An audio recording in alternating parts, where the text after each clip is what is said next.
안녕하세요, 여러분. 오늘은 정말 특별한 이야기를 들려드리려고 합니다. 여러분은 혹시 알고 계신가요?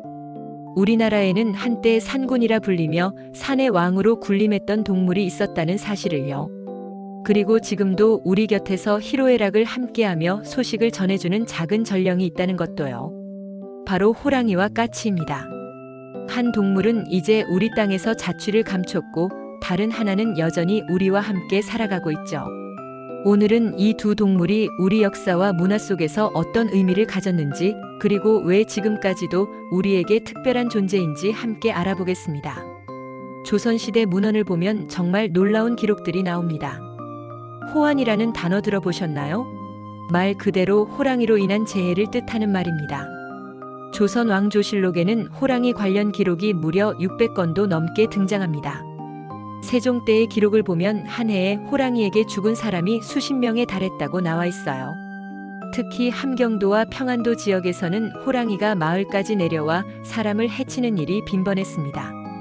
그런데 재미있는 건 조선시대 사람들이 호랑이를 단순히 해로운 맹수로만 본 게 아니라는 점입니다. 우리 조상들은 호랑이를 산신의 사자로 여겼습니다. 산신각에 가보시면 호랑이와 함께 있는 산신령의 모습을 볼 수 있죠. 특히 무속신앙에서 호랑이는 악귀를 쫓는 수호신의 역할을 했습니다.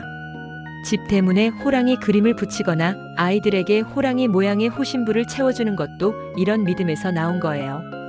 까치호랑이라고 들어보셨죠? 민화에서 자주 볼 수 있는 이 그림은 단순한 동물 그림이 아닙니다. 호랑이는 위엄과 권위를, 까치는 기쁜 소식을 상징했어요. 두 동물이 함께 그려진 그림은 좋은 소식이 위엄 있게 전해진다는 의미였습니다. 그런데 우리 호랑이에게 치명적인 시기가 찾아옵니다. 바로 일제강점기였어요. 일본은 조선에 들어오자마자 체계적인 호랑이 박멸 정책을 시행했습니다. 1910년부터 1920년까지 단 10년 동안 무려 97마리의 호랑이가 사살됐다는 기록이 남아있어요. 일본이 호랑이를 없애려 한 이유는 뭘까요? 표면적으로는 해수구제라고 했지만 실제로는 조선인들의 정신적 지주를 없애려는 의도가 컸습니다. 호랑이는 우리 민족의 기상과 의지를 상징하는 동물이었거든요. 1922년 경주에서 마지막 야생 호랑이가 사살된 후 우리나라에서 호랑이는 역사 속으로 사라지게 됩니다. 호랑이와는 달리 까치는 지금도 우리와 함께 살아가고 있습니다. 그리고 예로부터 우리 민족에게 가장 사랑받는 새 중 하나였죠. 까치가 울면 반가운 손님이 온다는 말 다들 아시죠? 이 속담이 나온 이유가 있습니다. 까치는 매우 영리한 새예요. 낯선 사람이 마을에 들어오면 가장 먼저 알아채고 울어댑니다. 옛날에는 교통이 불편해서 손님이 오는 일이 드물었는데 까치가 울면 정말로 손님이 오는 경우가 많았던 거죠. 까치는 우리나라 국조입니다. 특히 음력 1월 1일을 까치 설날이라고 부르는데 이는 까치가 설날 아침에 울면 그해 농사가 풍년이 든다는 믿음에서 나왔어요. 조선시대 문헌을 보면 까치는 희작이라고 불렸습니다. 기쁠 희자에 까치 작자를 쓴 거죠. 이름 자체가 기쁨을 가져다주는 새라는 뜻입니다. 7월 7석 견우직녀 이야기에서도 까치는 중요한 역할을 합니다. 까치들이 은하수에 다리를 놓아 견우와 직녀가 만날 수 있게 해준다는 이야기죠. 이 때문에 까치는 사랑을 이어주는 새, 소통의 전령으로 여겨졌습니다. 특히 혼례를 앞둔 신랑 신부가 까치를 보면 길조로 여겼어요. 앞서 잠깐 언급했지만 까치호랑이 민화는 정말 흥미로운 작품입니다. 보통 민화에서 호랑이는 험상궂은 모습이 아니라 어딘가 익살스럽고 친근한 모습으로 그려집니다. 이는 호랑이의 위엄은 인정하되 너무 무서워하지 말고 친숙하게 여기라는 의미였어요. 까치는 보통 호랑이 위나 주변에서 지저귀는 모습으로 그려집니다. 작은 까치가 큰 호랑이를 두려워하지 않는 모습은 작지만 당당함을 상징했습니다. 우리 속담에는 이 두 동물이 정말 많이 등장합니다. 호랑이 관련 속담들을 보면 호랑이에게 물려가도 정신만 차리면 산다. 호랑이도 제 말하면 온다. 범없는 고래는 토끼가 스승이다. 이런 속담들은 호랑이를 위험하지만 동시에 존경받을 만한 존재로 인식했음을 보여줍니다. 까치 관련 속담은 까치 눈 박다. 까치가 울면 손님이 온다. 까치 죽은 데서는 소도 안 울어야 한다. 까치는 영리함과 소통, 그리고 신성함의 상징으로 나타납니다. 놀랍게도 이 두 동물은 현대에도 여전히 우리 문화 속에 살아 있습니다.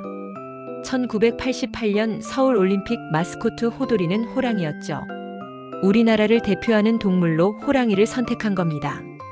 비록 우리 땅에는 더 이상 없지만 호랑이는 여전히 한국인의 정신을 상징하는 동물로 여겨지고 있어요. 까치는 어떨까요? 지금도 많은 지역에서 까치를 보면 좋은 일이 있을 거라고 믿습니다. 특히 시험을 앞둔 학생들이 까치를 보면 합격의 전령이라며 기뻐하곤 하죠. 호랑이가 사라진 것은 단순히 한 종의 멸종을 의미하지 않습니다. 생태계 전체에 큰 변화를 가져왔어요. 호랑이는 최상위 포식자였습니다. 호랑이가 있을 때는 멧돼지, 노루, 사슴 등의 개체수가 자연스럽게 조절됐어요. 하지만 호랑이가 사라진 후 이들의 개체수가 급증하면서 농작물 피해가 늘어났습니다. 또한 호랑이는 병든 동물이나 약한 개체를 주로 사냥해서 자연 선택을 통한 종의 건강성 유지에도 중요한 역할을 했어요. 반면 까치는 지금도 우리 생태계에서 중요한 역할을 하고 있습니다. 까치는 잡식성 조류로 곤충부터 작은 설치류까지 다양한 먹이를 섭취합니다. 특히 해충을 많이 잡아먹어서 자연적인 방제 역할을 해요. 또한 까치는 씨앗을 멀리 운반해서 식물의 번식을 도와주는 역할도 합니다. 까치가 먹은 열매의 씨앗이 다른 곳에서 새로운 식물로 자라나는 거죠. 최근 연구에 따르면 까치는 놀라울 정도로 지능이 높은 동물입니다. 까치는 거울을 보고 자신을 인식할 수 있는 몇 안 되는 동물 중 하나예요. 이는 고등한 자아 인식 능력을 보여주는 것입니다. 또한 까치는 도구를 사용하고 복잡한 사회 구조를 가지고 있으며 심지어 죽은 동료를 애도하는 행동도 보입니다. 까치 죽은 데서는 소도 안 울어야 한다는 속담이 과학적으로도 근거가 있는 셈이죠. 최근 몇 년 사이 호랑이 복원에 대한 관심이 높아지고 있습니다. 러시아의 시베리아 호랑이를 도입해서 한반도에 다시 정착시키려는 연구가 진행되고 있어요. 물론 아직 초기 단계이고 해결해야 할 문제들이 많습니다. 먼저 적절한 서식지가 필요합니다. 호랑이 한 마리가 생활하려면 최소 100이 이상의 넓은 영역이 필요해요. 또한 충분한 먹이가 되는 대형 포유류들도 먼저 개체수를 늘려야 합니다. 가장 중요한 것은 사람과의 공존 방안입니다. 조선시대와 달리 지금은 산간 지역에도 사람들이 많이 살고 있어서 안전 문제를 해결하는 것이 필수적입니다. 까치는 현재도 우리와 함께 살아가고 있지만 도시화로 인해 서식 환경이 변하고 있습니다. 예전에는 큰 나무가 많아서 까치가 둥지를 틀기 쉬웠는데 지금은 도시 개발로 적절한 둥지 장소가 줄어들고 있어요. 하지만 까치는 적응력이 뛰어난 동물입니다. 도시 공원이나 아파트 단지의 나무에도 둥지를 틀고 사람들이 버린 음식물도 활용하면서 도시 환경에 적응하고 있어요. 호랑이의 복원은 국가적 차원에서 이루어져야 할 일이지만 까치와의 공존은 우리 모두가 참여할 수 있습니다. 까치 둥지가 있는 나무를 함부로 베지 않기, 새들이 먹을 수 있는 열매가 열리는 나무 심기, 겨울철 새들을 위한 먹이 주기 등 작은 실천들이 모여서 큰 변화를 만들 수 있어요. 또한 우리 전통 문화 속 동물에 대한 지혜를 현대적으로 해석해서 전승하는 것도 중요합니다. 호랑이와 까치가 단순한 동물이 아니라 우리 문화의 소중한 일부라는 인식을 가져야 해요. 오늘 우리는 호랑이와 까치의 이야기를 통해 인간과 자연의 관계, 그리고 문화의 힘에 대해 생각해 봤습니다. 호랑이는 비록 우리 곁을 떠났지만 여전히 우리 마음속에 살아 있습니다. 용기와 위험의 상징으로, 그리고 언젠가 다시 만날 수 있기를 바라는 꿈의 동물로 말이죠. 까치는 지금도 우리와 함께하며 기쁜 소식을 전해주고 있습니다. 작지만 영리하고 약하지만 당당한 이 새를 통해 우리는 자연과 더불어 사는 지혜를 배울 수 있어요. 우리 조상들이 동물을 단순히 이용의 대상이나 해로운 존재로만 보지 않고 함께 살아가는 동반자로 여겼던 지혜. 그 지혜가 지금 우리에게도 필요한 때입니다. 다음에 까치를 보시면 잠시 멈춰서 그들의 지저귐에 귀 기울여 보세요. 그리고 언젠가 우리 산에 다시 호랑이의 울음소리가 메아리칠 날을 상상해 보세요. 자연과 문화, 과거와 현재가 만나는 그 지점에서 우리는 더 풍요로운 미래를 만들어갈 수 있을 것입니다. 시청해 주셔서 감사합니다. 구독과 좋아요, 댓글로 여러분의 생각을 들려주세요.